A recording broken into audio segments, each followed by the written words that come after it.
সরকারি ডাইরেক্ট সরকারি চাকরি বা ইনডাইরেক্ট সরকারি চাকরি বা সরকারি কন্ট্রাক্ট পাওয়ার জন্য এই সমস্ত দিকগুলো আলাদা আলাদাভাবে দেখতে হয় আমাদের।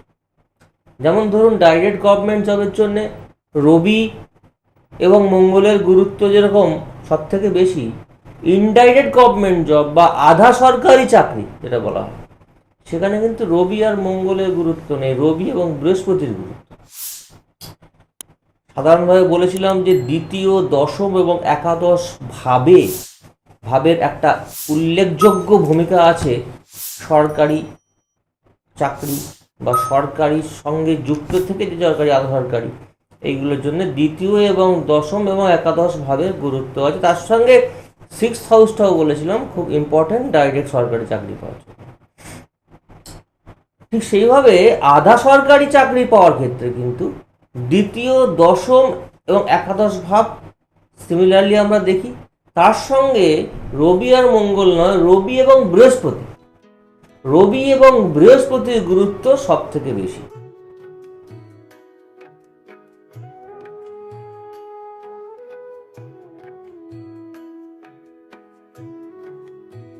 একটা ভীষণ রকমের গুরুত্বপূর্ণ জ্যোতিষ অনুষ্ঠান নিয়ে আপনাদের মুখোমুখি হওয়া, আপনাদের কাছে রেগুলারলি এই সময় তো আপনারা দেখেনি, তো আজকেও এমন একটা বিষয় নিয়ে, এই গুরুত্বপূর্ণ বিষয়ে আমরা অনুষ্ঠানে আলোচনা করতে চাইছি, রাদার আলোচনা পেতে চাইছি বলা ভালো, কারণ স্যারের কাছে তো আমরা সেটাই প্রত্যাশা করি। প্রফেসর ডক্টর বাসু, তারই তো এই অনুষ্ঠান। আমাদের অনেকেরই যে সুপ্ত বাসনা থাকে, স্বপ্ন একটা থাকে যে জীবনে চাকরি করতে হবে এবং সেটা সরকারি চাকরি করতে হবে। সেই সরকারি চাকরি নিয়ে যদিও আমরা প্রিভিয়াস এপিসোডে এই সময়কারই কোনো একদিন আপনারা দেখেছেন, মিস করে গেলে তো ইউটিউবে দেখে নিতে পারেন বা স্যারের ওয়েবসাইটও ভিজিট করে নিতে পারেন। সো সরকারি চাকরি নিয়ে অ্যাস্ট্রোলজিক্যাল অ্যানালিসিস কি বলছে? পাইয়ে দেওয়া যেতে পারে কি? মানে রেমেডি দিয়ে জোর করে কি সেটা সেই পথে হাঁটিয়ে দেওয়া যায় কি, নাকি ডাইরেক্ট আর ইনডাইরেক্ট এই ধরনের কনসেপ্টে যদি এগোনো যায়, সেখানেও জ্যোতিষাঙ্গিকের বিশ্লেষণটা করে সেই স্পেসিফিকেশনটা মেনে চলা উচিত কিনা, সমস্ত কিছু স্যার জানাবেন, এক্সপার্ট তো তিনি ডেফিনেটলি।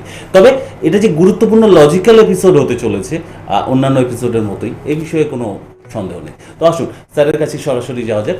আপনাদের ওয়েলকাম করেছি, আমরা সকলে মিলে ওয়েলকাম করি স্যারকে। প্রফেসর ডক্টর বাসু আমাদের সকলের মাঝে আরও একবার।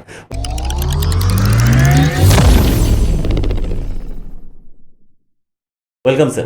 Thank you.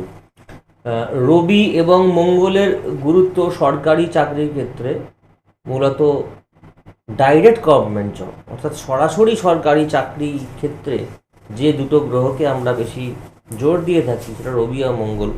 এটা নিয়ে কয়েকদিন আগে একটা এপিসোডে আলোচনা করেছিলাম।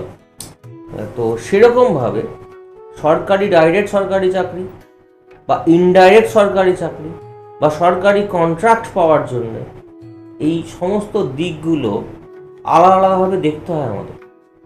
যেমন ধরুন, ডাইরেক্ট গভর্নমেন্ট জবের জন্যে রবি এবং মঙ্গলের গুরুত্ব যেরকম সব থেকে বেশি, ইনডাইরেক্ট গভর্নমেন্ট জব বা আধা সরকারি চাকরি যেটা বলা হয়, সেখানে কিন্তু রবি আর মঙ্গলের গুরুত্ব নেই, রবি এবং বৃহস্পতির গুরুত্ব।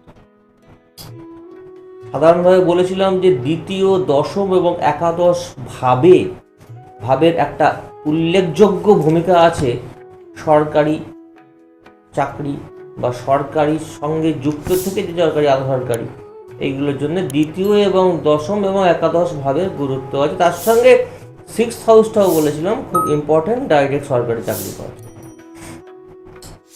ঠিক সেইভাবে আধা সরকারি চাকরি পাওয়ার ক্ষেত্রে কিন্তু দ্বিতীয়, দশম এবং একাদশ ভাব সিমিলারলি আমরা দেখি। তার সঙ্গে রবি আর মঙ্গল নয়, রবি এবং বৃহস্পতির গুরুত্ব সব থেকে বেশি। এবং এই বৃহস্পতি যদি দ্বিতীয়, দশম এবং একাদশে দৃষ্টি দেয়, শুভ দৃষ্টি দেয়, তাহলে কিন্তু চান্সটা আরো বেড়ে গেল আধা সরকারি চাকরি আমাকে পেতেই হবে, না হলে আমি অন্য কোনো চাকরি করব না, এই ধারণাটা কিন্তু খুব একটা প্রুডেন্সিয়াল নয় মনে হয়। সঠিক বিবেচনা করলে দেখা যায়, আমি দেখেছি অনেকের চার্টে সরকারি চাকরি থাকার থেকে তার সেমি গভর্নমেন্ট বা আধা সরকারি চাকরির যোগ আছে, এবং সেইখানে আধা সরকারি চাকরি করে স্যার কিন্তু পে প্যাকেজ বলুন বা স্যালারি বলুন বা অন্যান্য সুযোগ সুবিধা অনেক বেশি সাদা ডাইরেক্ট গভর্নমেন্ট জবের থেকে আধা সরকারি বা সেমি গভর্নমেন্ট জবগুলোতে অনেক জায়গাতে কিন্তু সুযোগ সুবিধা অনেক বেশি। তাহলে আপনি কেন স্ট্রিক করে থাকবেন যে আমাকে গভর্নমেন্ট সার্ভিস পেতেই হবে? কেন আপনি 1-1.5-2 লাখ টাকা দিয়ে চুনি পড়ে নেবেন? প্রতিকারের কথাটা বলতে গিয়ে একটু বলতেই হয় প্রত্যেকবার, কারণ এই প্রতিকারের প্রকোপ একটা পড়ে গেছে, সবাই প্রতিকার দিয়ে ফেলছে। সমস্যা হচ্ছে যে এই প্রতিকার তো ঠিক আছে, কিন্তু যখন নিচ্ছেন এই প্রতিকারটা নিয়ে কি আপনার বিপদে পড়ছেন নাকি দেখতে হবে তো। যেখানে আপনার রবি তুঙ্গ অবস্থায় আছে বা স্বক্ষেত্রে বসে আছে, ধরুন আপনার মেষ লগ্ন, রবি বসে আছে লিওতে, বা রবি বসে আছে মেষেতেই বসে আছে তুঙ্গস্থ অবস্থায়, এবং নবাংশ দেখা যাচ্ছে রবির অবস্থান ভালো, তাহলে তার ক্ষেত্রে মেষলগ্ন হলেও আমি তার পঞ্চমপতি রবি কোন ট্রাইন লর্ড, তাহলে কি আমি তাকে পাওয়ার দিয়ে দেবো? কারণ সে অলরেডি এক্সাল্টেড, ভালো নক্ষত্রে আছে। তাহলে সেইখানে রবিকে পাওয়ার দিয়ে দেয়, তাহলে কি হবে? সরকারি চাকরি আপনি পেলেন, আপনার চার্টে আরো যারা দেখতে হয় দেখা গেল সরকারি চাকরি পেলেন, রবির দরকার ছিল না তার পাওয়ার দেওয়া, আপনি চুনি পড়ে নিলেন। তাতে কি হবে? সরকারি চাকরি পাওয়া, যে কোনো চাকরি পাওয়ার থেকে আমি মোস্ট ইম্পর্টেন্ট মনে করি সেটা সাস্টেন করা, কন্টিনিউ করা। এমন হয়ে গেল আপনি চাকরি করতেই পারলেন না, আপনার যে ইমিডিয়েট বস আছে বা আপনার যারা সহকর্মী আছে তাদের সঙ্গে ঝামেলা লেগে গেল, আপনি আনওয়ান্টেড একটা ডিস্টারবেন্সের মধ্যে পড়ে গেলেন, আপনি কিছু লবির মধ্যে পড়ে গেলেন, কিছু আপনি একটা পলিটিক্সের শিকার হলেন। বিভিন্ন কর্মক্ষেত্রে বিভিন্ন রকম আছে এই পলিটিক্যাল ব্যাপার স্যাপার, সেগুলো আছে, বিভিন্ন রকম চক্রান্ত অনেকে জড়িয়ে পড়ে, তো সেরকম হয়ে গেল। সে আপনি এমনভাবে জড়িয়ে গেলেন যে আপনাকে চাকরিটা ছাড়তে হবে। তো এই জিনিসগুলো আমি দেখেছি যে সরকারি চাকরি মানেই আমি তাকে চুনি দিয়ে দিলাম, আর এই সমস্তগুলো পেটের প্রবলেম মানেই আমি তাকে মঙ্গলের পলা দিয়ে দিলাম, ব্যবসা বাণিজ্য ভালো হয় মানেই আমি তাকে বৃহস্পতি প্রতিকার হিসেবে আমি পোখরাজ দিয়ে দিলাম। এগুলো একেবারে ভুল কনসেপ্ট। যারা সত্যিকারে জ্যোতিষশাস্ত্র জানে তারা কোনোদিনও এগুলোকে রেকমেন্ড করে না। সেই ক্ষেত্রে কমপ্লিট একটা রেমেডি আমরা দেখে থাকি, ব্যালেন্স করে। সেইখানে আবার অনেক ক্ষেত্রে দেখা যায় যে আমি দেখতে পাচ্ছি তার ক্ষেত্রে কর্মপতি তার জন্যে ভালো নয়, সেই কর্মপতির যে সেই পার্টিকুলার সেই গ্রহটি লগ্নের জন্য ভালো নয়, কিন্তু চাকরির জন্য ভালো। আমি তাকে যদি চাকরির জায়গাটা তার উন্নতি হবে দেখা যাচ্ছে, কিন্তু আমি যদি দেখি তাকে আমি শুধু একটা ওই প্রতিকার দিয়ে দিলাম রবির, তাহলে কিন্তু তার হেলথের জায়গাটা ডিস্টার্ব হতে পারে, তার পারিবারিক যে সম্পর্ক তাতেও অবনতি হতে পারে। পারিবারিক সম্পর্ক যদি অবনতি হয় একজন মানুষের, তাহলে সে কখনো ভালো থাকতে পারে না, সে কখনোই প্রফেশনাল ফিল্ডে তার 100% আউটপুট দিতে পারে না। তাহলে এই সমস্ত আনওয়ান্টেড ডিস্টারবেন্সগুলো কিন্তু চলে আসে যদি প্রতিকার ভুল হয়ে থাকে, বা প্রতিকার যতটুকু দরকার, অর্থাৎ যতটুকু ডোজ দরকার, ততটুকু ওয়েটের স্টোন দেওয়া দরকার, তার থেকে বেশি ওয়েটের স্টোন দিয়ে দেওয়া হলো, বেশি ডোজ দিয়ে দেওয়া হলো, বেশি রতি দেওয়া হয়ে গেল, তাহলে কিন্তু এটা খারাপ। অধিকন্তু ন দোষা, এই কথাটা সংস্কৃতের কথা আমরা অনেক জায়গায় প্রযোজ্য অ্যাপ্লাই করি, কিন্তু এই ক্ষেত্রে নয়। জ্যোতিষশাস্ত্রে কিন্তু অধিকন্তু ন দোষায় প্রতিকারের ব্যাপারে কিন্তু একেবারেই চলবে না, তাতে হিতে বিপরীত হবে।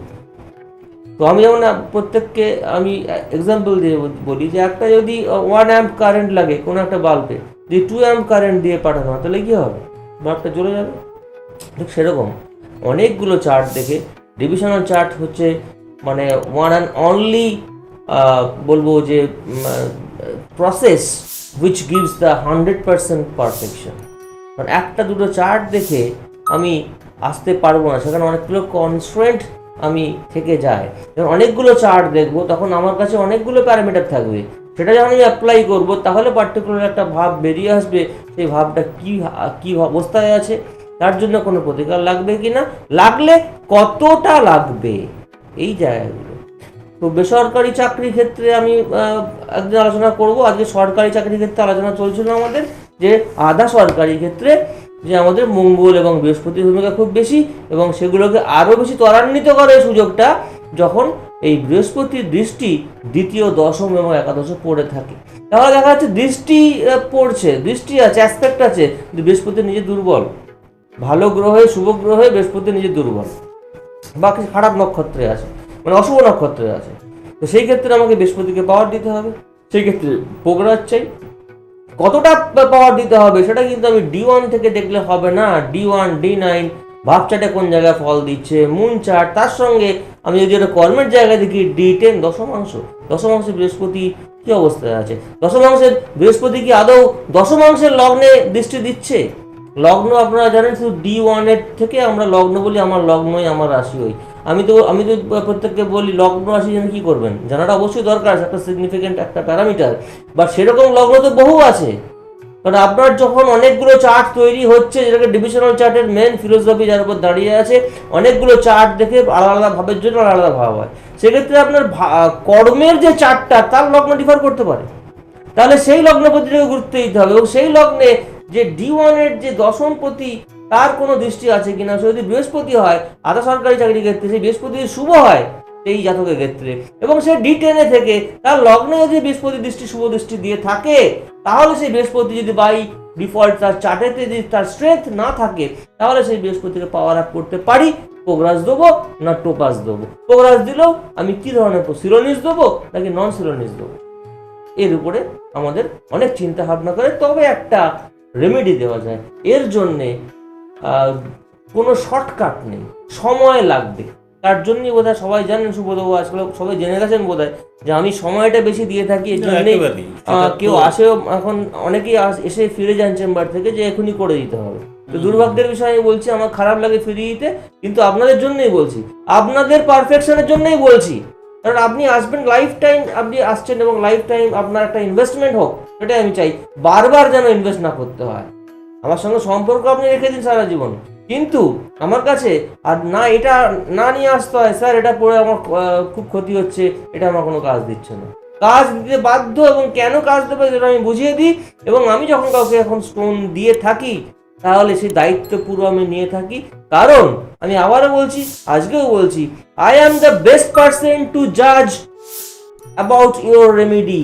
কি লাগবে, কোন গ্রহের প্রতিকার রাখবে, সেটা কত ওয়েট লাগবে, সমস্তগুলো কিন্তু এতগুলো চার্ট দেখে তবে নির্ধারিত করা যায়। শুধু একটা D1 লগ্ন ছক আর নবাংশ ছক, এখান থেকে কিন্তু একটা আমরা প্রবাবিলিস্টিক আইডিয়া পাই, নট কনফার্মেটিভ। সঠিকভাবে কিন্তু 100% বলা যায় না। বিশেষ করে ডিএপি কেমন সময় চলছে, আজকাল তো আমাকে D1 থেকে ডিএপি দেখে বলে দিচ্ছে যে এই সময় সন্তান হবে, এই সময় বিয়ে করা উচিত। তা কিন্তু নয়, আপনাকে নবাংশ দেখতে হবে, তার সঙ্গে ভাবচাটে দেখতে হবে যে সপ্তমপতি ভাবচাটে কোথায় ফল দিচ্ছে দেখতে হবে। সপ্তমপতি ভাবচাটে চলে আসে 6th-এ, আপনি তাকে বললেন যে ডিএপি থেকে এই সময় বিয়ে হবে, ভুল তো, ফল দেখে 6th-এ তো, বা অষ্টমে ফল দিচ্ছে, সেক্ষেত্রে মামলা মোকদ্দমা সে যদি পাওয়ারফুল হয়, ভালোভাবে থেকে থাকে অষ্টম জায়গাতে, মানে ফল দেয়, তাহলে মামলা মোকদ্দমায় জয়ী হবে। তো কোথায় মামলা মোকদ্দমার কনসেপ্ট আর কোথায় বিয়ের কনসেপ্ট, দুটো আলাদা হয়ে যাচ্ছে। এইভাবে কিন্তু ডিএপি গুলো রং হয়ে যায়। তাই অনেকে বলে, স্যার দেখুন আমাকে বলা হয়েছিল এই সময় আপনার বিয়ে হবে, 2 বছর হয়ে গেল এখন এসে আমার কোনো যোগাযোগ হলো না, কারণটা ওই জায়গা। তো সেইভাবে প্রতিকার তো পরে, তার আগে ডায়াগনোসিস, তারপরে প্রতিকার। একেবারেই, কারণ এই বিষয়টা আপনি বারে বারে বলেন, এবং বারে বারে বলেন, শুধু না লজিক্যালি বলেন, এবং সেটাই বোধহয় যারা বোঝেন তারা গিয়ে চেম্বারে আগে আপনার মতো করে আপনাকে এগোতে দেন, তারপরে তাদের কিছু প্রশ্ন থাকলে সেটা জানান। কারণ আপনি একটা প্রেডিকশন যখন করেন, কাউকে কথা বলার সুযোগটাই দেবেন না, মানে এতটাই ইনফরমেটিভ ওয়েতে এগোবে, সেটা তো একের পর এক বিশ্লেষণের। আমার যে অ্যানালিসিস করতে তাদের সামনে, তার সেটা মোটামুটি সময় লাগে, তাতেও পৌনে 1 ঘন্টা শুধু আমার কনসালটেশনের জন্য আমি নিয়ে থাকি। সে দিক দিতে রাজি না রাজি সেটা পরের কথা, কারণ আমি যে প্রতিটা পয়েন্ট লিখি, আমার যে লাইফ টাইম যে ফলাদেশ 1 থেকে 1, 2, 3, 4 করে 12-14খানা পয়েন্ট, এই পয়েন্টগুলো কেন লিখেছি, তারও আমি টেকনিক্যাল এক্সপ্লেনেশন দিয়ে থাকি, অ্যাস্ট্রোলজিক্যাল এক্সপ্লেনেশন দিয়ে থাকি, যে আমি বুঝিয়ে দিই। অনেকে নোট করে নেয়, অনেকে আমি লিখেও দিই আবার, এই কারণের জন্য হচ্ছে আমি একটা দুম করে বলে দিলাম এই হয়ে গেল, আপনি একটু হিন্টস দিলেন, হ্যাঁ হ্যাঁ ঠিক বলছেন, তার উপরে গেস করে আমি বলে দিলাম জ্যোতিষশাস্ত্র কিন্তু সেই জায়গায় বলবো জায়গাটা ভীষণভাবে ফেক হয়ে গেল। না, এই সচেতনতার প্রকৃতির জায়গায় জিনিসটা আশা ভালো। রাখি ধীরে ধীরে আমরা সবাই পৌঁছে যাব এবং যাচ্ছিও বটে, এবং বিজ্ঞানের আলো জ্যোতিষ অনুষ্ঠান তেমনই একটা অ্যাওয়ারনেসের কাজ করছে বটে আপনাদের। এটা আপনাদের এই ফিডব্যাকে কোথাও একটা বোধ হচ্ছে। কাজেই সেই লক্ষ্যে এগিয়ে যাওয়া। আর যারা স্যারের সঙ্গে দেখা করার মানে কনসাল্ট করার জন্য লক্ষ্যে এগিয়ে যেতে চান, তারা তো ওয়েগুলো জানেনই। ওই টেলিফোন নাম্বার নোট করে নিয়েছেন বা স্যারের ওয়েবসাইট ভিজিট করতে পারেন, বাকিগুলো আছে। আপনি চাইলে প্রয়োগ করতেই পারেন, অ্যাপ্লাই করতেই পারেন। কিন্তু আজকে আমাদের যা কিছুই মানে ইচ্ছা থাকুক, থাকুক, মানে উপায় আর বিন্দু মাত্র নেই, সময় শেষ। কাজেই প্রতিদিন দেখা হয় যখন, কালকেও দেখা হবে, আগামী দিনেও দেখা হবে। আজকে বিদায়। ভালো। নমস্কার, ভালো নমস্কার। থাকবেন।